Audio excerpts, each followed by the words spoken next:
আরজিকর কাণ্ডে কিন্তু এবার সাপের বিষাক্ত সাপের লেজ ধরা পড়েছে। অর্থাৎ সেক্ষেত্রে কিন্তু মাথা ধরাটা আর কোনো কঠিন কাজ নয়। এবার কিন্তু মাথা ধরা পড়বে। কি বলছো সব? ঠিক বলছি?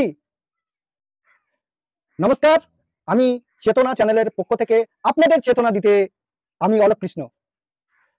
এখন জানাই যে আরজিকর কাণ্ডে যেভাবে অভয়াকে নৃশংসভাবে রেপ করে তারপর মার্ডার করা হয়েছে বা হত্যা করা হয়েছে, এটা পুরো পশ্চিমবঙ্গের ছাত্র সমাজ মেনে নেয়নি, কিছুতেই মেনে নেয়নি এবং তারা লাগাতার আন্দোলন করেছে। সেই আন্দোলনকে আমার অশেষ অশেষ ধন্যবাদ। এই আন্দোলনের পরিপ্রেক্ষিতেই পশ্চিমবঙ্গের হাইকোর্ট, আমাদের মহামান্য আদালত, তার নির্দেশে সিবিআই আধিকারিকরা আসল লোকেদের ধরার জন্য মরিয়া হয়ে লেগে পড়েছে। আর অবভিয়াসলি তারা বিষাক্ত সাপের লেজটাও ধরে ফেলেছে। অর্থাৎ সেক্ষেত্রে মাথা ধরতে আর তো কোনো কষ্ট নেই, আছে কি? আপনারা কি বলেন? এখন বিষয়টা আছে যে এতদিন ধরে গর্তের মধ্যে এই বিষাক্ত সাপ লুকিয়ে ছিল, তা পশ্চিমবঙ্গ পুলিশ জানতো না? জানতো না? তাহলে এতদিন তারা ধরলো না কেন? নাটক? তাহলে এতদিন নাটক করছিল পশ্চিমবঙ্গ সরকার। কিন্তু এই নাটক আর বেশি দিন চলবে না। এই নাটক আর বেশি দিন চলবে না। মহামান্য আদালতকে আমার অশেষ ধন্যবাদ যে তারা দ্রুত সিবিআই ব্যবস্থা করেছে এবং সিবিআইরা তাড়াতাড়ি এর যাতে ফলাফল লাভ হয় তার জন্য গা ঝেড়ে লেগে পড়েছে। আর তারা কিন্তু সাপের লেজটাও ধরে ফেলেছে। সাপের লেজটাও ধরে ফেলেছে। অতএব মাথা পেতে আর দেরি হবে না। তবে একটা জিনিস কি, যেভাবে মেয়েটিকে গ্যাং রেপ করে এবং সেটা করেছে ডক্টরস রুমে, অর্থাৎ যেখানে ডাক্তারদের রেস্ট বা বিশ্রাম নেওয়ার জায়গায়, সেই জায়গাতেই কিন্তু রেপ করে তারপর কিন্তু সেমিনার রুমে নিয়ে গিয়ে রাখা হয়েছিল। এটা কিন্তু আমরা পেয়েছি সংবাদ মাধ্যম থেকে। আর আমাদের সংবিধানের নাগরিক অধিকার অনুযায়ী আমাদের স্বতন্ত্র বাক স্বাধীনতা আছে। তাই আমি আজ আপনাদেরকে কথাগুলি বলছি না। তো এক্ষেত্রে দেখুন, একজন মেধাবী ডাক্তার, যিনি শিক্ষানবিশ ডাক্তার, সেই ডাক্তারকে এইভাবে তারা কষ্ট দিয়ে মারলো।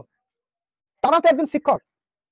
দেখুন, আমি একজন প্রাইভেট শিক্ষক, আমার কাছে ছাত্র ছাত্রী এরা হলো সন্তান তুল্য, তা তাদের কাছেও সন্তান তুল্য। তাহলে একজন পিতা হয়ে কিভাবে একটা মেয়ের এইভাবে সর্বনাশ করলো? আমরা ভাবতে অভাবী লাগছে যে আমরা কোন রাজ্যে বাস করছি। আমরা কোন রাজ্যে বাস করছি? মহিলার রাজ্যে, অর্থাৎ নারীর রাজ্যে নারীরাই নির্যাতিত।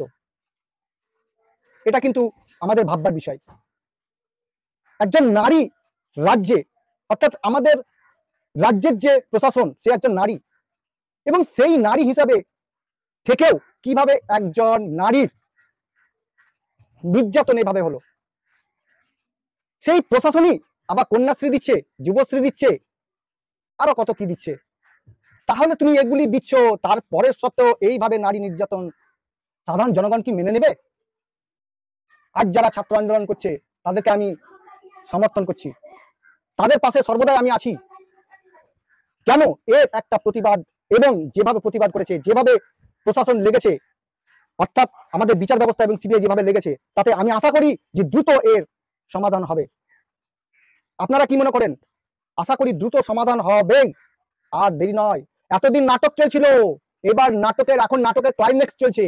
আস্তে আস্তে ক্লাইম্যাক্স চলতে চলতে নাটক এবার থামবার সময় এসছে।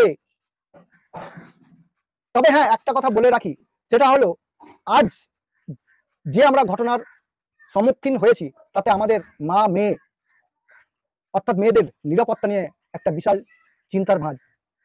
তো এই চিন্তা থেকে বাবা মার দিকে বলবো, বা যারা গার্জেন আছে তাদেরকে বলবো, তারা যেন একটু সজাগ থাকে। যদি কোনো ডিসপুট পায়, দরকার হলে তারা কিন্তু চলে থাকবে। কিন্তু অভয়ার কি দোষ ছিল জানেন?